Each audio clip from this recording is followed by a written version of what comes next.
চট্টগ্রাম নগরীর সিআরবি এলাকায় রেলওয়ের জমি দখল করে গড়ে ওঠা অবৈধ স্থাপনা উচ্ছেদে গেলে বাধার মুখে পড়ে রেলওয়ে কর্তৃপক্ষ। দীর্ঘদিন ধরে দখলদারদের কবলে থাকা এই এলাকায় উচ্ছেদ অভিযান চালাতে গিয়ে দখলদারদের মারমুখী আচরণ, কিশোর গ্যাংয়ের উপস্থিতি ও সংঘর্ষে এলাকায় ছড়িয়ে পড়ে আতঙ্ক।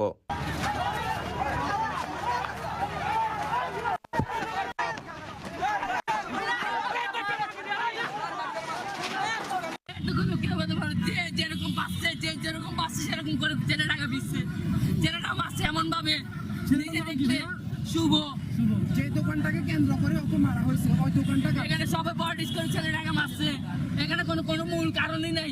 ওরা আশ্চার সবাইকে এইভাবে মারছে, জেলে টাকা এমন ভাবে মারছে আমরা নিজেরা বাজাইতে পারি নাই। ওকে একটা হাসপাতালে নিয়ে গেছে, কিছু ওরা তাই নিবে। মঙ্গলবার দুপুরে নগরীর সিআরবির গোয়ালপাড়া সংলগ্ন 7 রাস্তার মোড় এলাকায় চট্টগ্রাম রেলওয়ে কর্তৃপক্ষ এই উচ্ছেদ অভিযান পরিচালনা করে।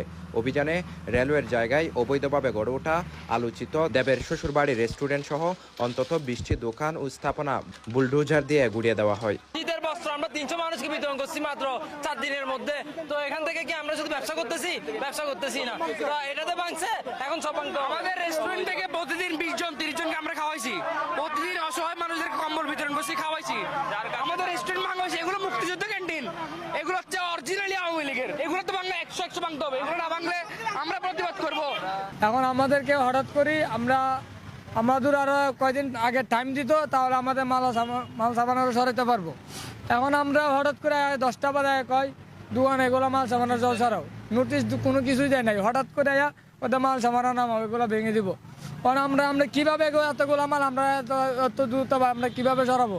আমি এই দোকানটা করতেছি আজকে 18 বছর। যখন আমার বেড়ার ঘর ছিল, আমাদেরকে 2009 সালে রেল থেকে একটা নোটিশ দিছিল, মুক্তিযোদ্ধা সংসদের নামে এটার একটা লিস্টের কাগজ ছিল। হ্যাঁ, তাহলে এখানে আমাদেরকে 2009 সালে একটা নোটিশ দিছিল। ওই নোটিশটার বিনিময়ে মুক্তিযোদ্ধা যখন কাগজটা দেখানোর পরে রেল থেকে এই পাক্কা ঘর করে দেওয়া হয়েছে। তারপর থেকে আমাদের এগুলো আর ভাঙাচুরা হইতো না। হঠাৎ করে এখন আমাদেরকে নোটিশও দেয় নাই, কিছু দেয় নাই, আইসা ভাঙিয়ে দিল। এই অভিযানের নেতৃত্ব দেন রেলওয়ে বিভাগীয় কর্মকর্তা নুরি জান্নাত ও খুরশেদ আলম। অভিযান চলাকালে দখলদাররা এক পর্যায়ে রেল কর্তৃপক্ষকে বাধা দেওয়ার চেষ্টা করে। শুরু হয় মারামারি, দাওয়া পাল্টা দাওয়ায় পরিস্থিতি উত্তপ্ত হয়ে ওঠে। উভয় পক্ষের সংঘর্ষে আহত হয় বেশ কয়েকজন।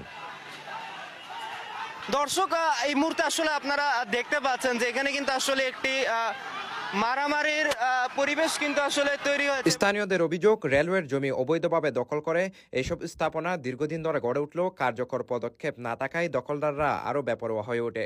অবশেষে দখলদারদের বাধা উপেক্ষা করেই অভিযান অব্যাহত রাখে রেল কর্তৃপক্ষ। স্থানীয় সূত্রে জানা গেছে, উচ্ছেদ হওয়া দোকানগুলো দীর্ঘদিন ধরেই কিশোর গ্যাংয়ের আড্ডাখানা হিসেবে পরিচিত ছিল। এলাকাবাসীর অভিযোগ, এইসব অবৈধ দোকান ও স্থাপনা ঘিরে চলছিল কিশোর গ্যাংয়ের আনাগোনা, বিশৃঙ্খলা ও নানা অপতৎপরতা। কত ভাঙ্গা আইতে তো ভাঙছে না, অনক জীবনের লাগিয়ে মরা।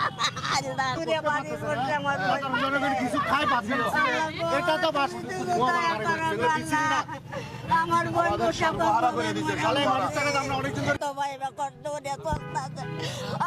বন্ধু দয়া লাগে, দয়া করে